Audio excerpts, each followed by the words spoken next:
my honor to induct Mr. Kent Powers. Mr. Powers was an outstanding three-sport athlete from 1972 to 1976, earning 8 varsity letters. He is a gifted athlete blessed with exceptional speed, agility, toughness, and leadership skills. Mr. Powers outshined in football, basketball, and track and field as a student here at Shawnee. As a freshman, he set the school records in pole vaulting at 12 feet 6 inches, the 440-yard dash with a time of 55.3 seconds, and the long jump at 19 feet and 6 inches. His sophomore year, he broke the state record in pole vaulting at 14 feet 7 inches and won the first state trophy in track and field for Shawnee High School. In basketball, he helped the Braves become CBC champions in both his freshman and sophomore years, being the leading scorer in numerous games. During football season, Mr. Powers excelled as quarterback, defensive safety, punter, and place kicker, earning all Central Buckeye Conference honors. In his senior year, Mr. Powers again was the state pole vault champion, breaking his own record at 14 feet and 10.7 inches. Additionally, he set a new school record in the 440-yard dash of 49.6 seconds and was the anchor of the mile relay team that set the new school record of 3 minutes and 27 seconds. After graduating, Mr. Powers served in the U.S. Navy for 23 years as a nuclear propulsion submarine mechanic, retiring at the rank of Senior Chief Petty Officer. He graduated from Vanguard University with a degree in religion, ministry, and leadership. Mr. Powers, thank you for your service to our country and for being a distinguished athlete of Shawnee High School.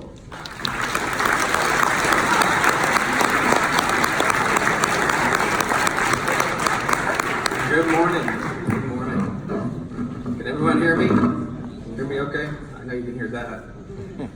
More important, can you see me? Can everyone see me right now? That's good. The other day I went to the doctor and I told the doctor I'm having these dreams and feelings that I'm becoming invisible.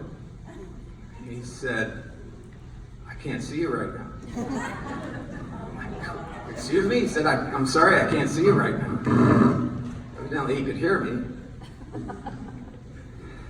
Coming here for this award brought back so many memories. And one of them took me way back to Possum Elementary School. And there was a group of kids in my class that were from a different neighborhood than me. They weren't as privileged as I was. I was very gifted. I was with a family and friends, and these kids were not as well off as me. And at the moment, in that grade school years, I didn't give them the time of day. And my point is, if they ever felt invisible, I was partly to blame for that. And that's not good. As a student body, we call you a body because your whole body has to work together.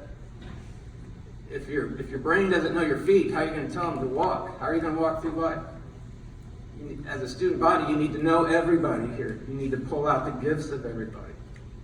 And you do that by not monumental things to begin with, by hello. By what's your name? My name is. What do you like to do? I recently read of a high school on social media where the student body came up with their own program. And it was called No One Eats Alone. So at lunchtime, if they ever saw anyone by themselves, somebody would go up and say, hey, do you want to join us, or can I join you? And that is how you become a stronger student body. And you get better prepared to go on from there. Now, a wonderful thing happened at Possum in the 7th grade. It's called organized sports. And some of these kids from this neighborhood came out to play sports with me. I didn't know them at all. I knew who they were, that's all. One of the smallest kids on my team, by the name of David Hatfield, suited up for football in 7th grade. After one play in practice out on the field, I was running the ball, there's a big tackle pile up, we're going back to the huddle. He comes up to me and he says, man, Kent, you ran over me like I wasn't even there. And you know, I had treated him before like he wasn't there, and now I just ran over him like he wasn't there. But the one thing I remember that I missed out on in years of not knowing this guy is he came back on the next play, and the next play, and the next play with the heart of a lion. And that came to me. So as I saw him as something less than me, at a time, he's the one that taught me a lesson. I remember in track and field, two other of these boys, two that were bigger and stronger than me, that I was afraid of, Tom Shaw and John Shaw, brothers. Turns out they were really fast. So in 7th and 8th grade track, under the coaching of John McGilvery, we won many relays. We brought home trophies. And I could have known these people so much sooner. So the student body, if you have an opportunity today, don't pass it up, to get to know one of your classmates a little bit better, to share lunch with them, just to smile, be friendly, whatever it takes. Now I'm here today because I've had some success in sports, and I will admit I have some natural talent, but I had so much help along the way. People met me where I'm at my whole life. First my dad, he's over here in the audience, Dad. He played football in Miami of Ohio under Woody Hayes, Eric Parsegian. He taught me how to throw a football, how to run pass patterns, catch, kick, ever since I was a little kid. He set me up for success. Always had a baseball mitt, bat, always had a basketball hoop in the driveway. Wonderful thing. I competed against a lot of people from other schools, so we eventually ended up being teammates here. Cliff Davis, raise your hand, Hall of Fame member. We were in the same graduating class. We may be the first two from the same class in here, I don't know. It doesn't matter. But he was at Rockaway, I was at Possum. I learned to run really fast because I had to. He was out there running really fast. Dave Marshall was here, right over here. He played football at Reed High School. And one thing I remember as a quarterback, he was the middle linebacker, and I could just smell and hear and feel his intensity there. And he met me right where I was at a whole bunch of times. I had the ball, and he took me to the ground. Wonderful. And I was so thankful that you were finally on my team when we got here at Shawnee High School. And we had a lot of success. Same with Cliff. It's a wonderful thing. Now in the 7th grade, I played football and basketball, and I can't recall even thinking about going out for track. But my 7th grade basketball coach was John McGilvery, right here.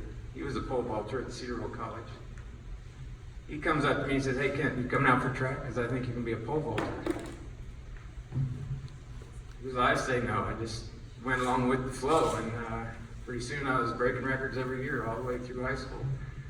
So thank you, John McGilvery. Never forget that. There's so many more people here that I can thank. It's amazing. Gary Flora, I see him right here. He was my sophomore basketball coach, and that was one of the most brilliant years I had. That season basketball was great. We were a great JV team.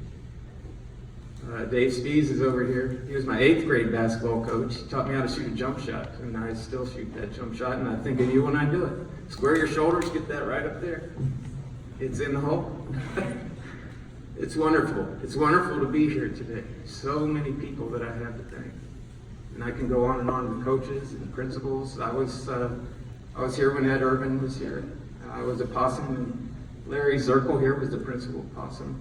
It's so good to be here. I live in Southern California now. I don't get back here very often, but today is very special. And I see a lot of classmates out here as well. It's really good. And it would be wrong of me not to share this last person who has met me where I'm at. And he's here to meet all of us. The God who created the heavens and the earth came down to the earth 2,000 years ago in the body of Jesus Christ. And he did that to meet us where we're at. We need something in this life. We all know it. It's hard to admit it sometimes, but we need a Savior. And he came down in a body, his own flesh and blood, like you and me. And he took the penalty. He paid our price. So that we don't have to be stuck here forever.